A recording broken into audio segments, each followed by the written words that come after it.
Hi, this is Rahul Patil, your health coach. I have been posting my blood sugar readings recently on the social media, and my sister Shraddha Patil Vyas made a good point. Since I am posting my blood glucose readings, some of you might think I am a diabetic. No, I am not a diabetic. I have never been diagnosed as a diabetic. But I have had signs and symptoms of insulin resistance in the past. But what is insulin resistance? Let's understand that first. When your body is unable to use the existing insulin and push the blood glucose into the cells, into the skeletal muscle cells or the liver, then you are insulin resistant. And insulin resistance is nothing but diabetes. It is very similar to the way we develop resistance to antibiotics or an alcoholic develops resistance to alcohol. I realized I was insulin resistant very late in life. Only when I studied functional medicine, I realized that I was insulin resistant. The problem is most of us consider ourselves to be non-diabetics, but if you investigate, you might be insulin resistant, and that's diabetes. The doctor points out in our lab tests when we go for certain other illnesses, or sometimes when we do the blood test, you might come positive because the blood markers are much higher, the blood glucose markers. Often fasting sugar, HbA1c, postprandial sugar are considered to be the standard markers for diabetes. Other things that might be checked is urine. But the most important and confirmatory marker of all is insulin, and that's unfortunately never checked. Insulin is hardly checked. Elevated insulin levels, if detected early in life, can save many people from the struggle they and their family go through due to diabetes. Diabetes is not just one disease, it comes with a cluster of diseases. Generally, people are made to believe once they get diabetes, it is for life. It's not true. Generally people think they will experience diabetes at some stage in life if someone in the family has diabetes, when that also is not true. When the fact is exactly opposite. Type 2 diabetes can be prevented and reversed. Type 2 diabetes is a dietary disorder. Put that in your head, and change in food helps it reverse. Now, how to recognize early signs of diabetes and start the change in food habits to prevent diabetes and other complications. Let's see that. Childhood obesity, watch that. Childhood eye problems, always see that.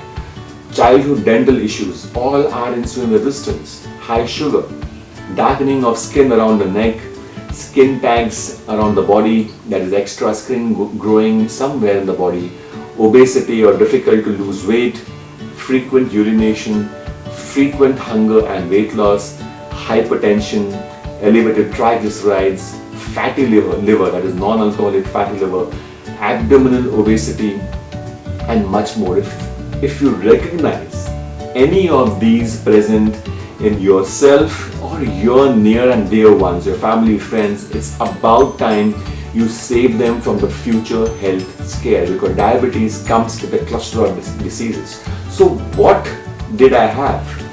I had skin tags, hypertension, for which I changed my diet further. Elevated triglycerides I had some abdominal fat, elevated insulin levels, which I found out later, and some other stuff which I can't really discuss on this platform. Surprising, right?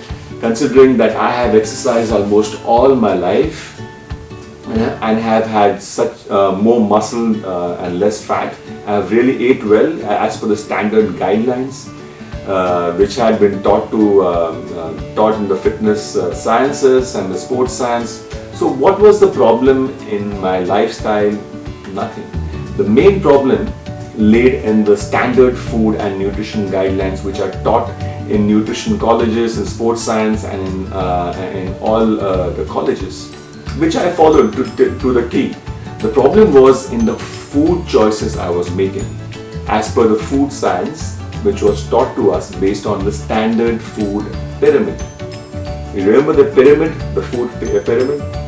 Only the exposure to functional medicine helped me understand that food pyramid, what we are following for the past 60 years or so, is based on hypothesis and not any concrete scientific proof. And these wrong food guidelines are what is making all of us sick. It's just not 5 out of 10 people, everyone. We keep searching for answers for our sickness, but how will we ever get the answers if we don't know where the mistake is? We'll keep doing the mistake repeatedly because we believe that it's the correct thing.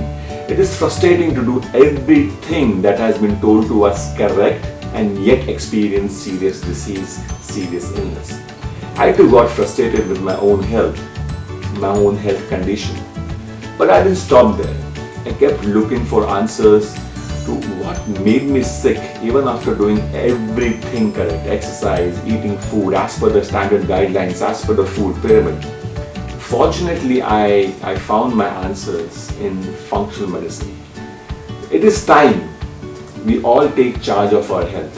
First step is to start asking the right questions to the authorities who guide us in believing about famous American food pyramid. Please ask questions to anyone who tells you to eat 6 to 8 frequent meals. Why should I be eating it? If I'm sick, why am I sick? Ask your doctor, why can't I get cured of my diabetes? Ask your doctor, why can't I reduce the risks that I have for my heart disease? Ask your doctor, healthcare provider, nutritionist, why isn't there a cure for my sickness or for my disease? Why do I have to manage my disease by taking synthetic and chemical drugs all the time? There has to be an answer to it, and there has to be a way out. There's always a way out. And I can guarantee you, the way out is change in food. So this is Rahul Patil. If you want to get in touch with me, you can always email me on mygeneticnutrition@gmail.com, or you can go to my website and also leave your comments over there. That's mygenetic.com, or you can come on to Instagram page, that's mygeneticnutrition, or on my Facebook page, that's Rahul Patil. So see you again. This is your functional medicine practitioner Rahul Patil, signing off.